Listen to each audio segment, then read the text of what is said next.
नमस्ते मैत्रिणींनो, ज्योत्स्ना रेसिपीमध्ये आपले खूप खूप मनापासून स्वागत आहे। आज आपण बरबटीची उसळ किंवा बरबटीची भाजी म्हणा तर कशी बनवायची ते बघणार आहोत। खूपच छान तयार होते ही भाजी आणि स्वादिष्ट अशी। तर चला तर बघूया कशी बनवायची ती। मी 2 वाट्यानं बरबटी ही भिजवून घेतलेली होती रात्रीला, म्हणजे 4-5 तास भिजली की नाही तर ही बघा छान भिजते अशी। तर आपल्याला सकाळी किंवा सायंकाळी करायची असली तर त्या अंदाजाने 5 तास 6 तासाच्या अंदाजाने भिजवून घ्यायचं।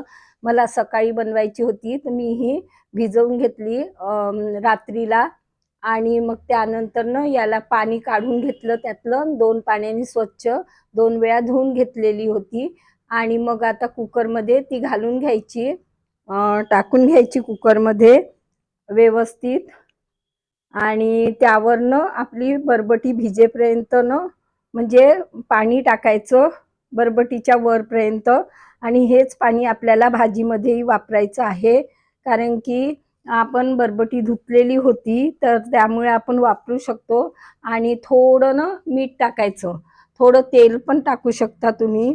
मी टाकलेलं नाही आहे त्यामुळे काय होतं कुकरच्या वर म्हणजे फेस वगैरे किंवा असं उतू जात नाही। आता मी इथे वाटण करून घेतले करायचं आहे।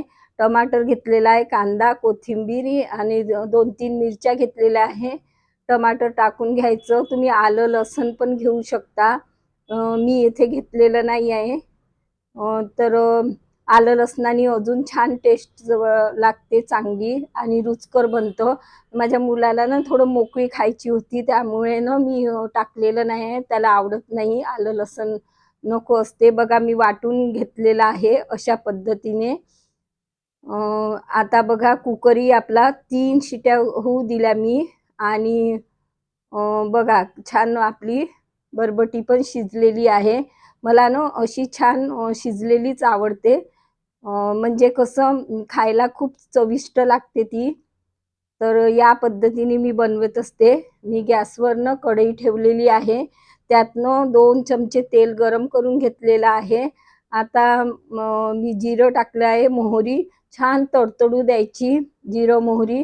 त्यानंतर आपण ते वाटण करून घेतलेलं आहे ते टाकायचं आणि व्यवस्थित असं त्या तेलामध्ये ते वाटण परतवून घ्यायचं आहे। पूर्ण वाटण मी पाणी न घालता वाटण तयार केलेलं आहे, कारण की टमाटर असतं तर त्यालाच पाणी सुटतं, तर काही पाणी घालायची आपल्याला गरजच पडत नाही वाटणामध्ये। आता याला छान आपण शिजू द्यायचं। थोडी मी हिंग टाकलेली आहे आणि परतवून घ्यायचं व्यवस्थित। आणि मी आता इथे मसाले टाकत आहे, अर्धा चम्मच हळद पावडर टाकलेली आहे आणि थोडं तिखट मी जास्तच टाकत आहे, झणझणीत चांगली लागते ही उसळ। आणि अर्धा चम्मच धने पावडर, अर्धा चम्मच जिरे पावडर आणि गरम मसाला अर्धा चम्मच। गॅसची फ्लेम म्हणजे कमी करून द्यायची, मसाले जळणार नाही। आणि हे छान मसाले परतवून घ्यायचे व्यवस्थित। चवीपुरतं मीठ टाकत आहे मी। लक्षात ठेवायचं आपण म्हणजे बरबटी शिजतानाही मीठ टाकलेलं होतं, तर कसं अंदाज घेऊनच टाकायचं या पद्धतीने। आणि थोडं मी पाणी टाकलं की मसाले जळले नाही पाहिजे बा म्हणून गरमच पाणी वापरत आहे मी। बघा आता आपल्याला मसाल्यांना छान तेल सुटलेलं आहे। जेवढा तुम्ही छान मसाला परतवाल आणि शिजेल तर भाजीची चवी खूप छान तयार होते आणि भाजी एकदम स्वादिष्ट बनते। बघा आता मी ही बरबटी टाकून घेत आहे, भाजी म्हणा की उसळ म्हणा बनवताना। आता मी पूर्ण म्हणजे कुकर मधली पाण्यासहितच यात टाकलेली आहे आणि झाकून शिजवून घेतलेलं आहे। पाणी मी दुसरं वापरलं नाही आहे, त्यात आपण जे पाणी टाकलं होतं त्यातच झालेली आहे।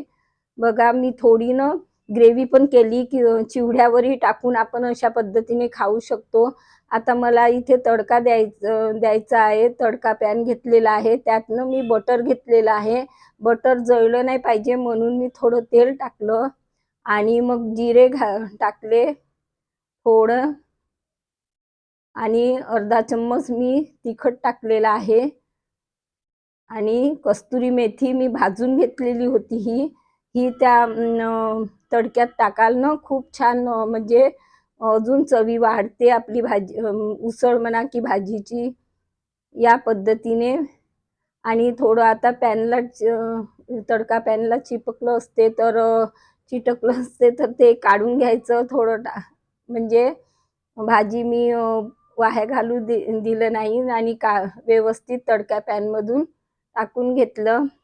बघा या पद्धतीने भाजी तयार झालेली आहे उसळ.